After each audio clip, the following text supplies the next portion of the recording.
guys, I'm Nikki, and I'm going to be showing you how to set up your schedule to get sits with Babysitting Connection. Once you log into your profile, you're going to come up here and click My Schedule, and you're going to see that there are two ways to enter availability. The first is just clicking on a day that you want to be available and entering it. So for instance, I could come on Friday the 24th, click that, and then I can say I'm available on this certain day from 1 p.m. until 10 p.m. and submit that. And you can see that it's going to show up as a yellow bar with the times that I said I was available. Now, if I click on the 25th and say I'm available all day and submit that, it's going to show up as green. So it's going to be color coordinated. This is an easy way of just clicking on the days that you know you're going to be available and entering the time. Typically, if you don't have a very consistent schedule and you're just babysitting at random times during the week, this is going to be your best bet. Now, the second way that you can do it is by scrolling all the way down to my recurring availability and pressing add my availability. Now, this is going to repeat every single week. So if you have a consistent schedule, you can do it this way, and it's a little bit easier because you don't have to go in every month necessarily and redo it. So if I click add my availability, I can say Saturday, I am available from, let's do 12:30 p.m. until 7:30 p.m. for every day Saturday. And then I can do Sunday, I'm available all day. And if I don't check anything else during the week on any of these days, it's going to automatically default to not available. So if I scroll down here, I can see there's an effective from and a valid until. This is basically the start date that your schedule is going to take place, and then the end date where no one's going to be able to book you on this schedule past a certain time. If you want it to take effect immediately, you can leave this blank. If you don't want it to have an end date, so you want to be able to get booked on this schedule, 3 months out, you can leave this open too. But if I know that I can't start this week, but I can start next week, I can come and select the start of next week.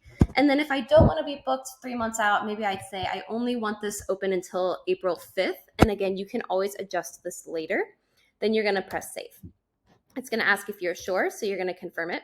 And then it's going to show up right here. So you can see it's effective from February 27th until April 5th.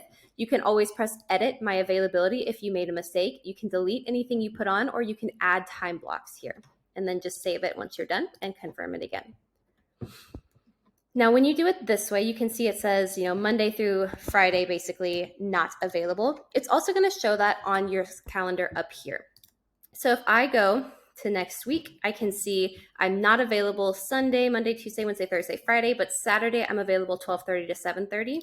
Then if I go to the next week, I can see it's Sunday all day, Saturday 12:30 to 7:30, but not available for the rest. So anything that you put down here in your recurring availability is going to show up here, which is really nice. You don't have to keep scrolling back and forth. Now you can do a hybrid combination of this. So I could say Sunday available all day, Saturday for these times, but then also this one random Wednesday, I'm gonna click here and say, I have that day off, so I'm available all day. So this way I'm kind of combining that even though Sunday and Saturday is my typical schedule, now I'm available this Wednesday, or same thing, you could go in here and add just random times that you're available during the week that maybe you don't want to consistently be booked for. You just want to enter them when you want to be able to take sits. So that's an option as well. Now, there's also times that you're going to need to block off days. If you don't enter availability for any day, like I said, it's going to automatically default to not available. But let's take, for instance, Sunday, February 12th. Right here, it says I'm available all day. But let's say maybe this one Sunday, I'm actually going to be out of town and I can't sit. We don't want anyone to request us on this Sunday. So I'm going to come here, click that day, and I'm going to say I am unavailable and submit it. You can see that a red block appears here. Anytime that it says unavailable on your calendar, it's going to override whatever is up here, which means whatever you put in your recurring availability. Now, let's say maybe on this Sunday, it's not that I'm unavailable all day, it's that I'm unavailable in the mornings because I have something going on. So I can't block a portion of the morning, but what I can do is update my availability to what it actually is now. So on Sunday, it's not going to be all day. I'm going to click this and I'm going to say I'm not available until 3 p.m., but I'm available until 11:30 p.m. this night, and submit that. So now you can see that even though it says all day right here, this 3 p.m. to 11:30 is showing, and this is going to override, just like the unavailability did, anything that is up here. So now I'm only available from 3 to 11:30 on this day. If you scroll down here, you can see there's availability notes. This is just for you and then for our admin team as well. So if I go to school in the morning, I can say I have classes Monday through Friday until 3 p.m. And then that kind of helps our admin team know if there's an available sit in the morning during the week, we're probably not going to want to reach out to you because we can see right here that you have classes Monday through Friday until 3. It's going to just help us know not to reach out to you. This buffer time is going to be basically the time that you cannot get booked in between sits. So right now I have it at 0.9. The reason that I don't have it at an hour is because if somebody books me until 2 p.m., technically 3 p.m. is within that hour, and it means I can't be booked. So I have it at 0.9. So if someone books me until 2, I can get booked again at 3. But you can change this to whatever you want. Some sitters prefer to have 2.5 hours in between their sits, so they have time in between to do whatever they need to do. That's totally fine.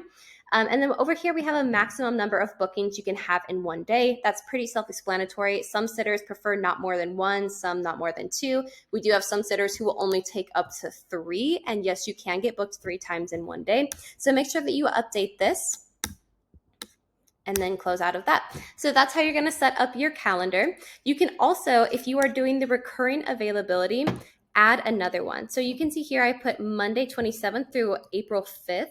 Now, if I know that my schedule is going to change after April 5th, I can even come in here and do that now. So I can still be getting bookings past April 5th on my new schedule.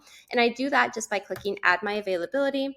And then I'm going to have this as April 6th as my new start date. And then I'm going to take off the valid until, because maybe after April 6th, I know that my schedule is going to be consistent the whole time. So I could say Saturday and Sunday, maybe it's all day. And then I know that Monday I'm going to be available starting at noon. And then once I do that and save it, you can see that now the availability is stacked. So all of these are now going to be available on the certain times that I entered. And that's it.